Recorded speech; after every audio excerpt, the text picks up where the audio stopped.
राजनीति में शाब्दिक मर्यादा तार तार होती रही है। लालू यादव ने कभी कांग्रेस के प्रभारी भक्त चरणदास को भगचुनर कहा और जब सवाल उठाया गया कि लालू यादव ने शाब्दिक मर्यादा को तार तार किया, तब उन्होंने इसका साहित्यिक मतलब समझाया और कहा कि भगचुनर का मतलब होता है जो कुछ नहीं समझ पाता है।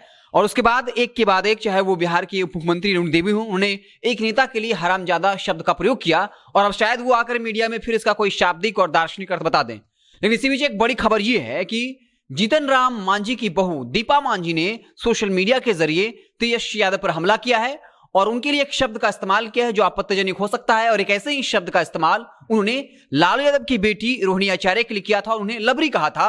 और अब दीपा मांझी ने तेजस्वी यादव के लिए लबरा शब्द का इस्तेमाल किया है। लबरा का मतलब होता है जो बिना कुछ समझे ज्यादा बोलता है। और इसको लेकर अब बिहार की राजनीति गर्म होनी तय है। आपको बता दें कि इस वक्त जहरीली शराब पीने से 70 से ज्यादा लोगों की मौत हो गई है। नेता प्रतिपक्ष तेजस्वी यादव बार बार ये सवाल उठा रहे हैं कि सिर्फ छोटी मछली को क्यों पकड़ा जा रहा है, जो बड़ी मछलियां हैं, जो बड़ा माफिया है, बड़े अधिकारी हैं, उन पर कोई कार्रवाई क्यों नहीं हो रही है। क्यों जहरीली शराब पीने से 70 लोगों की मौत होने के बाद भी मात्र 4 चौकीदारों को और थानाध्यक्ष को निलंबित किया गया है। बड़े अधिकारियों पर भी कार्रवाई होनी चाहिए। जिसके बाद जीतन राम मांझी की बहू दीपा मांझी जो है वो डिफेंड करने उतरी हैं और सोशल मीडिया के जरिए ट्वीट करते हुए लिखा है, अनाज की रक्षा के लिए हमने पोटली में सल्फास की गोली रखते हैं ताकि कीड़ा ना लगे।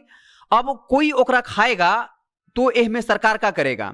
वैसे ही दारू बंद है, अब आपका लोग जहरीली दारू बेचवाएगा तो जनता मरबे करेगा ना। आप भी जागरूकता फैलाइए, सिर्फ आरोप मत लगाइए। जीतन राम मांझी की बहू जो एक दलित समाज से आती हैं, बताती हैं कि वो दलित नेता हैं, लेकिन सवाल ये उठ रहा है कि जहरीली शराब पीने से 70 से ज्यादा लोगों की मौतें हुई हैं। उनमें से कई लोग जो हैं वो मांझी समाज से आते हैं, पिछड़ा वर्ग से आते हैं, लेकिन उसके मुआवजे की जब मांग उठ रही है, इस पर जीतन राम मांझी भी चुप है। लगातार जीतन राम मांझी शराबबंदी को लेकर खुद सवाल उठाते रहे हैं और ये कहते रहे हैं कि शराबबंदी की वजह से अधिकतर दलितों को जेल में बंद किया गया है। लेकिन इस वक्त जीतन राम मांझी चुप्पी साधे हुए हैं।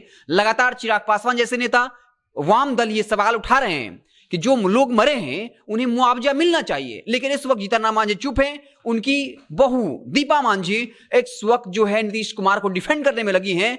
लेकिन जब दलित छात्रों की छात्रवृत्ति का हजारों करोड़ का घोटाला होता है, उस वक्त दीपा मांझी जो है एक शब्द नहीं बोलती हैं, लेकिन वक्त बेवक्त जो है गाहे बगाहे शाब्दिक मर्यादा को तार तार करते दिखते हैं। इससे पहले भी कंगना रनौत पर जो है टिप्पणी की थी, उनकी आलोचना की थी, लेकिन ये अपने मर्यादित शब्दों के लिए जानी जाती हैं और शायद इनकी प्रेरणा इनके खुद के ससुर और हम पार्टी के राष्ट्रीय अध्यक्ष जीतन राम मांझी हैं, जो इस तरीके से बयानबाजी देते रहते हैं और चर्चा में बने रहते हैं। तो राम मांझी ने नेता प्रतिपक्ष तेजस्वी यादव के लिए कहीं ना कहीं एक शब्द का प्रयोग किया है, लबरा शब्द का प्रयोग किया है, यानी इसका मतलब होता है बहुत कुछ ज्यादा बोलने वाला, बिना सोचे समझे। तो दीपा मांझी साफ तौर पे आरजेडी पर यह आरोप लगा रही हैं कि आरजेडी के नेता शराब बिकवा रहे हैं। अब सवाल यह है कि अगर हम पार्टी एनडीए में इस वक्त सत्ता में है तो उनकी पुलिस प्रशासन क्या कर रही है?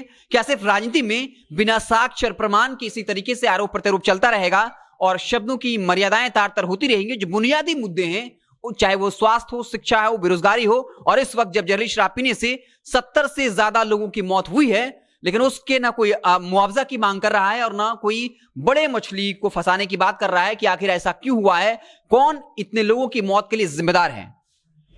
तो आप देखते रहें जनता जंक्शन। जैसे कोई और बड़ी खबर आएगी तो मुझसे आपको इत्तला करेंगे। बहुत बहुत धन्यवाद।